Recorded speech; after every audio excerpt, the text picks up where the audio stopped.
think that might be Nathan's group over there. Maybe just like, I don't know, ease into it. Take your time. Should ask him what my tears taste like. I know they salty.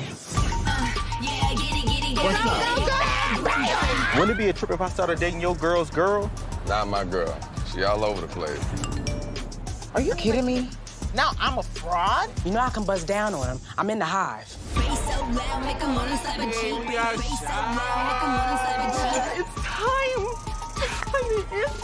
We're having a breakthrough, y'all. I think we're gonna need some more taquitos. More taquitos, please. Okay.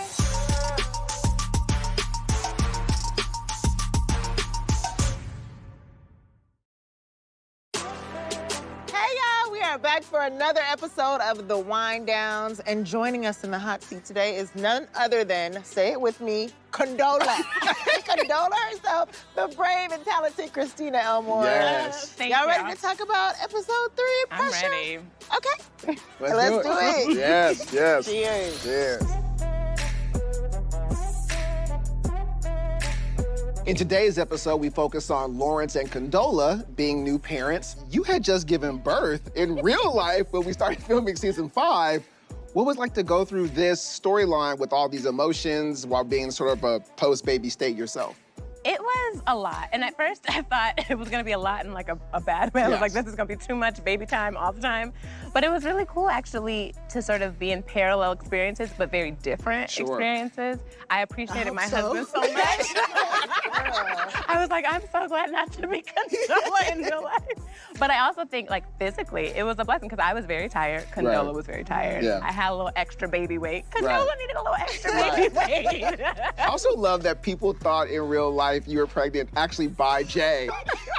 So, Princess, as a man, being a father yourself, how did you relate? I was pretty much a go-with-the-flow father, but once I had my son, I was very much like, what's the poop like? What color is it? And so to watch Jay be worried about the weight and the this and the that, like I could really relate to not wanting to mess this up. And I could empathize with him wanting to get it right, but obviously doing a million things wrong. It was so enjoyable to watch, but so hard to watch, you guys. Can you just talk about what you did to kind of prepare to get into that toxic environment? I was already so tired, so worn out, like waking up in the middle of the night, then coming to work at 4 a.m.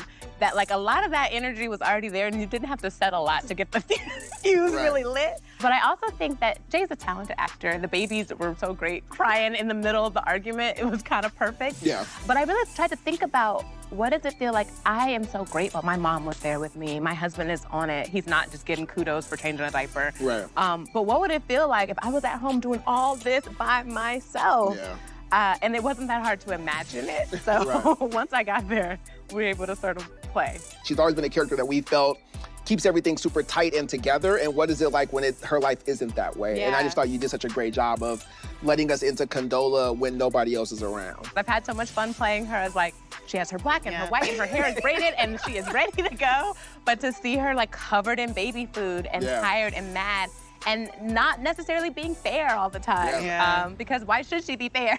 So many feelings. I loved your support system of Keke Palmer.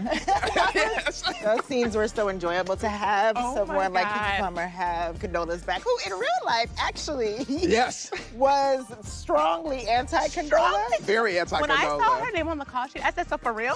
I said, first of all, she's hating on Condola from day one. But I will say, Keke was wonderful. And she came and she was like, you know what, I don't hate you. I just hate what it's doing to the characters and to the journey. She was great. But she was so fun. And she was so great as the ride or die. She will ride for Condola so hard. She will. So that final fight scene was obviously so painful for both characters. And after Lawrence leaves, what do you think changes for him? I think that there's a moment, I think, on that flight that gets kind of hectic and gets kind of crazy, that he goes back and realizes that, yeah, I can be mad at Condola all day. I can escalate this and elevate this fight, or I can be a part of my child's life and make this work. And I think that happens to a lot of parents who co-parent, that you realize, yeah, I might not like you and things went down and we have this history, we have this baggage, but at the end of the day, this baby is our baby. And he gonna be here. And we're gonna be doing this for at least 18 years. So I think it's great when you can finally get to that moment and be like, what do we need to do to make this right? Even though I still think you're wrong and you know. We watched him think he could kind of have everything. And, you know, in many cases, men are able to have it all. You know, he could have lived in San Francisco and lived this separate life and popped up in his son's life when he could, but that near fatal experience really put things in perspective about what was most important to him and what he needed to prioritize. So picking up the phone and calling Condola to kind of meet her in the middle was his kind of wise choice and his olive branch. So we'll see where that goes. As always, thank you for winding down with us. We'll see you next time. Cheers, guys. Cheers. Cheers.